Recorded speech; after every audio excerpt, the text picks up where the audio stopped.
एक 3 बच्चों की मां अपने प्रेमी के साथ मिल करके नशे की गोलियां मंगवाती है। फिर इसके बाद वह नशे की गोलियां अपने पति के खाने में मिला देती है।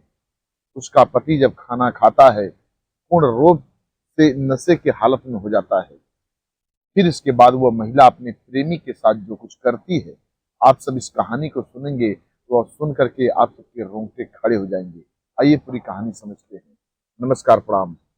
हम अजीत यादव शेरा भाई, हमारे इस चैनल में आप सबका बहुत बहुत स्वागत है। अगर आप लोग हमारे इस चैनल को सब्सक्राइब नहीं किए हैं तो आप सबसे निवेदन है, आप लोग हमारे इस चैनल को सब्सक्राइब करें, लाइक करें, कमेंट करें। ये सच्ची घटना यूपी के मेरठ जिले की है। यही एक गांव लगता है रसूलपुर।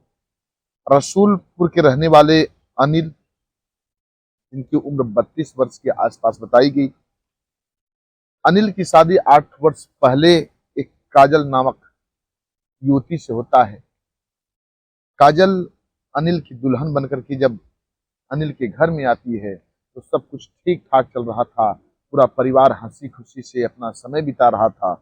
अनिल अपना एक छोटा सा कारोबार कर रहा था, कंपनी थी, उसी कंपनी में कारोबार करता था। धीरे धीरे समय व्यतीत होता है, 8 वर्ष का समय बीत जाता है। इन दोनों की शादी हुई। इन दोनों के संपर्क से 3 बच्चे होते हैं। तीनों बच्चे बड़े ही खूबसूरत थे। अनिल अपने बच्चों को पढ़ाता लिखाता था, परिवार का खर्च देखता था। धीरे धीरे अब वो जो काजल थी, अनिल से दूरियां बनाने लगती है, क्योंकि अनिल के गांव का ही रहने वाला एक लड़का जिसका नाम आकाश होता है, आकाश से एक दिन काजल की मुलाकात हो जाती है। दोनों नंबर एक्सचेंज करते हैं, एक दूसरे को देते हैं। फिर दोनों एक दूसरे से फोन पर बात करने लगते हैं। धीरे धीरे दोनों की दोस्ती प्यार में तब्दील हो जाती है। दोनों एक दूसरे से बेपनाह मोहब्बत करने लगते हैं। दोनों छुप छुप करके मिला करते थे, अयाशियां करते थे और नाजायज संबंध भी बनाते थे। इस बात की भनक अनिल के घर वालों को लगती है।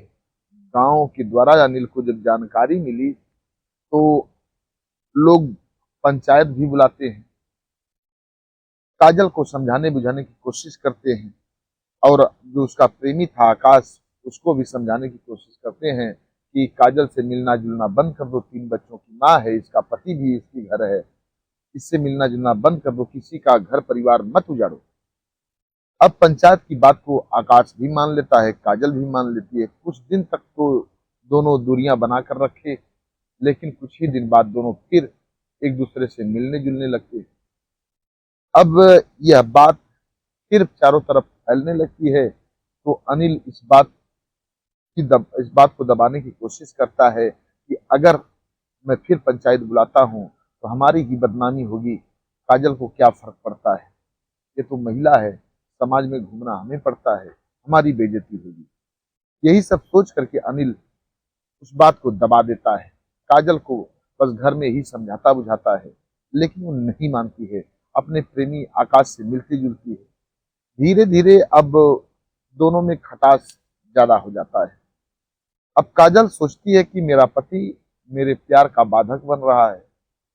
अब इससे निपटारा पाना एक ही उपाय है कि इसकी हत्या कर दी जाए, इससे छुटकारा मिल जाएगा।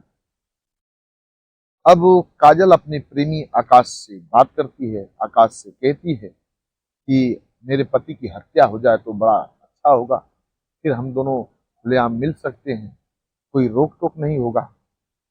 आकाश जब इतनी बात सुनता है डर जाता है। उसकी हत्या उसने कभी किया नहीं था, डर लग रहा था। काजल को मना करता है, लेकिन काजल कहती कि नहीं, मेरे पति की हत्या करना ही करना है तुम्हें। जब इतनी बात सुनता है कहता है ठीक है। प्रेमिका की बात को कैसे न माने। अब आकाश जाता है मार्केट।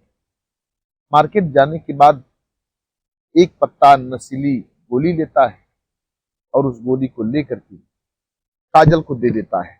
काजल को कहता है कि इसे खाने में मिला करके खिला दो, फिर इसके बाद जब इन नशे की हालत में हो जाएगा तो मुझे कॉल करना, फोन करना, मैं आऊंगा, फिर इसके बाद देखा जाएगा। क्या करना है। अब काजल तो नशे की गोली ले लेती है। 25 अक्टूबर 2025 को खाना बनाती है शाम को, और उस खाने में वह नशीली गोली मिला देती है। फिर इसके बाद अनिल को खाना दे देती है। अनिल खाना खाता है, कुछ ही देर बाद नशे की हालत में हो जाता है। अब उसे अपने शरीर की सुध बुध नहीं रही। काजल समझ जाती है कि अनिल अब नशे की हालत में बिल्कुल हो चुका है। तब अपने प्रेमी आकाश को फोन लगा देती है। आकाश को जब फोन लगाती है तो आकाश अपने एक दोस्त, नाम उसका बादल होता है, बादल को लेकर के काजल के घर पहुंच जाता है।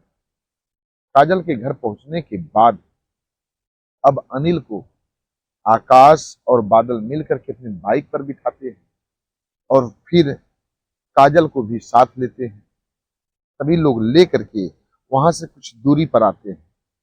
शिवाल खास एक गंग नहर है, नहर के पास आते हैं। सुनसान इलाका था, झाड़ी थी, उसी झाड़ी में लेकर के लोग जाते हैं।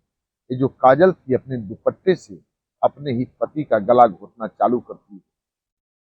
कुछ देर तक गला घोटती है, लेकिन अनिल की मौत नहीं हो पाई, अधमरे अवस्था में हो जाता है।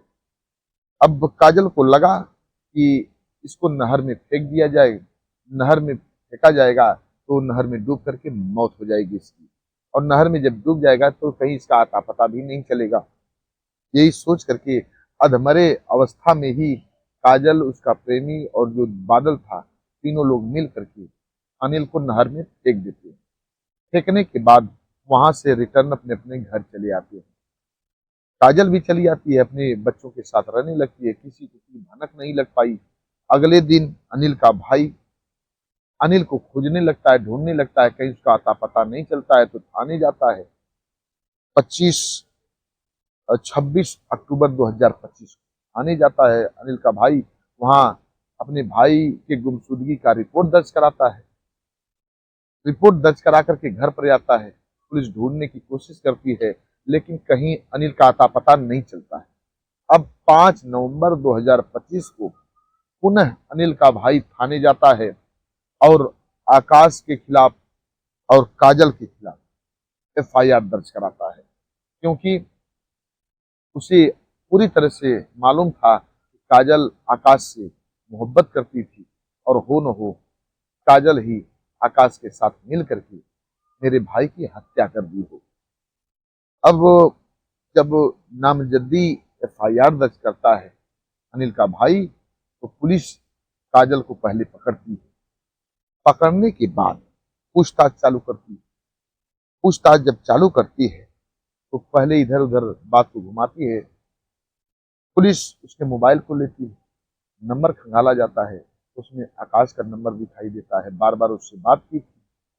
पुलिस पूछती है कि एक इसका नंबर है, तो पहले तो इधर उधर बहकाती है, झूठ बोलती है कि मेरे भाई का है, ये मेरे दोस्त का है। लेकिन बाद में जब पुलिस अपने रवैये पर आती है, पुलिस अपना पैंतरा आजमाती है, उस पर अब टिक नहीं पाती है काजल। अब अपने गुनाह को कबूल कर लेती है। जब गुनाह कबूल कर लेती है तो बताती है सारी सच्चाई पुलिस से कि हमने अपने प्रेमी आकाश से मिल करके अपने पति की हत्या कर दी। ये जो आकाश है जिससे हमने हमेशा बात की है, मेरा प्रेमी है और इसी गांव का रहने वाला है। फिर पुलिस पूछती है कि और कौन साथ था, तो बताती है कि उसी का एक दोस्त जिसका नाम बादल है, बादल भी साथ था। पुलिस अब तुरंत आकाश को भी गिरफ्तार करती है और बादल को भी गिरफ्तार करती है। पुलिस तीनों को गिरफ्तार करती है। गिरफ्तार करने के बाद उस जगह पर लेकर के जाती है जहां इन लोगों ने अनिल की हत्या की थी। वहां जब पुलिस जाती है, पहुंचती है, झाड़ी में लोग लेकर के जाते हैं, तो वहां काजल का दुपट्टा मिलता है जिससे अनिल का गला घोटा गया था। दुपट्टा तो बरामद हो जाता है, लेकिन फिर पुलिस पूछती है कि आखिर अनिल है कहाँ। तो काजल बताती है कि वो अधमरे अवस्था में था, हालत में था, हम लोगों ने उसे नहर में फेंक दिया ताकि नहर में उसकी मौत हो जाए डूब करके, और वो बह करके कहीं चला जाए। पुलिस सब गोताखोरों को बुलाती है और अनिल की डेड बॉडी को ढूंढने की कोशिश करती है, गोताखोर पता लगाते हैं, लेकिन कहीं अता पता नहीं चलता है। अब गोताखोर पता लगा रहे हैं, तलाश जारी है, लेकिन पुलिस इन तीनों को तो गिरफ्तार कर ली है। तीनों गुनाह को कबूल कर लिए हैं। दुपट्टा उक्त स्थान पर मिला था जहां हत्या की कोशिश की गई थी, लेकिन अनिल की डेड बॉडी अभी नहीं मिल पाई है। अब देखते हैं कि अदालत इन तीनों को क्या सजा सुनाती है। अनिल की जब डेड बॉडी मिल जाएगी तो पुख्ता हो जाएगा कि इन तीनों ने मिल करके अनिल की हत्या की है, पूर्ण रूप से हत्या की है। और सजा तो आजीवन कारावास लगभग लगभग संभव ही है, और सजा तो ये लोग काटेंगे ही काटेंगे। बस आज की कहानी इतने तक। इस कहानी को सुनाने का उद्देश्य किसी को परेशान करना नहीं है, किसी के दिल को दुखाना नहीं है, बस आप सबको सचेत करना है, आप सबको जागरूक करना है। मिलते हैं अगले एपिसोड में किसी एक नई कहानी के साथ। तब तक के लिए नमस्कार।